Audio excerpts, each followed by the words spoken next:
I've been given a series of short questions and asked to give some snappy response, so here goes. Sell us your school in 20 seconds. That's easy.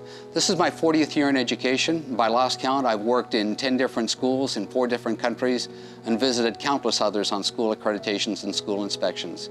So I know schools. And I chose CIS, mostly for its outstanding reputation, but really more importantly because of what I knew it could offer my own children, a world-class education that would open doors to their future. And I believe that every child, including my own, deserves the type of education that we offer at CIS. If I could change one thing about the school, what would it be? Well, I think it would be that I would ask our school caterers to develop a calorie-free version of their famous butter chicken and naan combo. What do your pupils think of you, and do you care? Absolutely, I care very deeply about what my students think of me because I know that trusting, caring, and respectful relationships are at the heart of all truly great teaching and learning. What keeps me awake at night?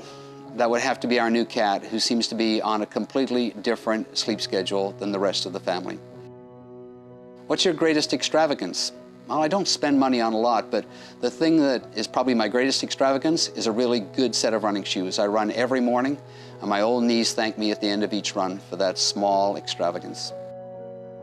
Who is your hero? Without a doubt, my dad, who was an outstanding teacher, principal, and educator, but first and foremost, a really great father. He helped me understand that the most valuable gift that I could give my own children was to be a really great parent. What's your favorite joke?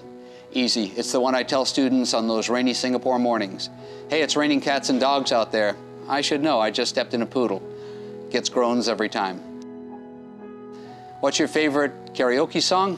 Well, I often get asked to sing solo they can't hear me, or tenor, 10 or 12 miles away. Sorry for the 2 dad jokes, but it would have to be one that everybody else knew the words to so that they could join in and drown me out. I'm gonna have to go with Waterloo by ABBA. If you could get away with one crime, what would it be? Well, I'm very much a rule follower, so it's a difficult question, but if I could get away with one crime, it might be chewing gum in Singapore, but only with the promise that it would never, ever end up on the sidewalk.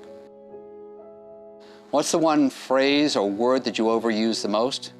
Well, that would have to be when I was a child. It's a phrase I used to torture my own children. Which superpower would you like to have and why? Well, I'm not sure why, but I would like to have the superpower of being able to understand how my youngest can stare at a fridge full of food and still complain that there's nothing to eat. When you leave the school, what will your legacy be? Well, as an educator, I believe that your goal always should be to try and work your way out of a job, to teach people to think for themselves and to act courageously and independently. So I would hope that my legacy, by the time I leave, is that I'm no longer needed.